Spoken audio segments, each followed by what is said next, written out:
అందరికీ నమస్తే అండి. ఈరోజు బయాలజీ మెథడాలజీలో ఇంపార్టెంట్ టాపిక్ అయిన బోధనా పద్ధతుల గురించి క్లుప్తంగా తెలుసుకుందాం.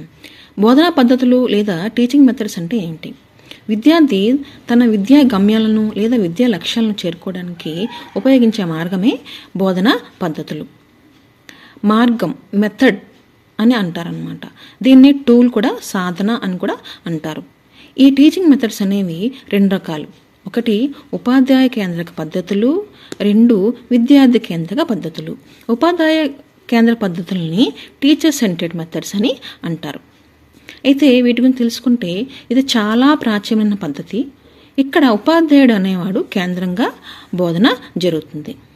ఉపాధ్యాయుడు మాట్లాడడం, ప్రదర్శించడం ద్వారా బోధన జరుగుతుంది. విద్యార్థి ఇక్కడ అంత యాక్టివ్గా ఉండడనమాట. ఇక్కడ మొత్తం ఉపాధ్యాయుడే అన్నీ కంట్రోల్ చేస్తూ ఉంటారు. ఈ పద్ధతిలో మనోవిజ్ఞాన సూత్రాలైన అభిరుచులు, అవసరాలు, వైవిధ్యాలు దృష్టిలో పెట్టుకోవడం అనేది జరగదు. విద్యార్థులకు అభిరుచులు కానీ వైవిధ్యాలు కానీ దృష్టిలో పెట్టుకోవడం అనేది జరగదు. విద్యార్థుల అభిరుచులు, సామర్థ్యాలు పెంపొందించడానికి అంతగా అవకాశం అనేది ఉండదు. ఈ పద్ధతిలో తరగతి గది వాతావరణం, విద్యార్థుల స్థానాలు, ఉపాధ్యాయుని స్థానం, బోధన అన్నీ సాంప్రదాయ పద్ధతిలోనే ఉంటాయి. ఇప్పటికీ అయితే ఈ పద్ధతి చాలా ఎక్కువగా ఉపయోగిస్తూ ఉంటారు ఏ యూనివర్సిటీ అయినా సరే. ఉపాధ్యాయ కేంద్ర పద్ధతులు అనేవి రెండు రకాలు.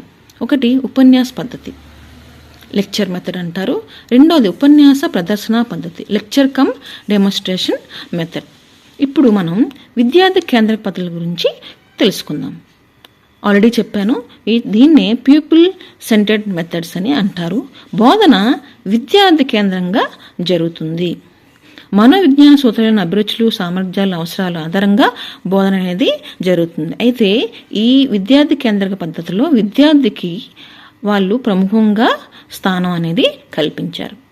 అయితే విద్యార్థి కేంద్రక పద్ధతిలో ఒక్క విద్యార్థే ఉంటాడనుకోవడం తప్పు. ఇక్కడ ఉపాధ్యాయుడు కూడా ఉంటాడు, కానీ ఇతని పాత్ర చాలా తక్కువగా ఉంటుందన్నమాట. ఉపాధ్యాయుడు విద్యార్థులు కలిసి సమస్యలకు పరిష్కారం అనేది రాబడతారు.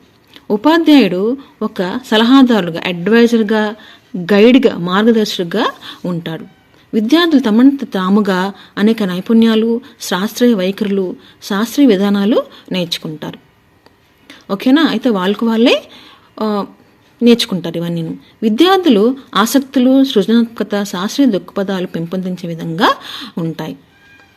జీవశాస్త్ర బోధనలో ఉపయోగించే విద్యార్థి కేంద్రక పద్ధతులు ఇది ఏవేవి మన బయాలజీ మెథడాలజీలో ఉపయోగిస్తారంటే శాస్త్రీయ పద్ధతి, ప్రకల్పన పద్ధతి, ప్రాజెక్ట్ మెథడ్ అంటారు, ప్రయోగశాల పద్ధతి, ల్యాబొరేటరీ మెథడ్ అంటారు, అలాగే అన్వేషణ పద్ధతి లేదా హ్యూరిస్టిక్ పద్ధతి. వీటి గురించి మనం తర్వాత వీడియోలో తెలుసుకుందాం. Thank you.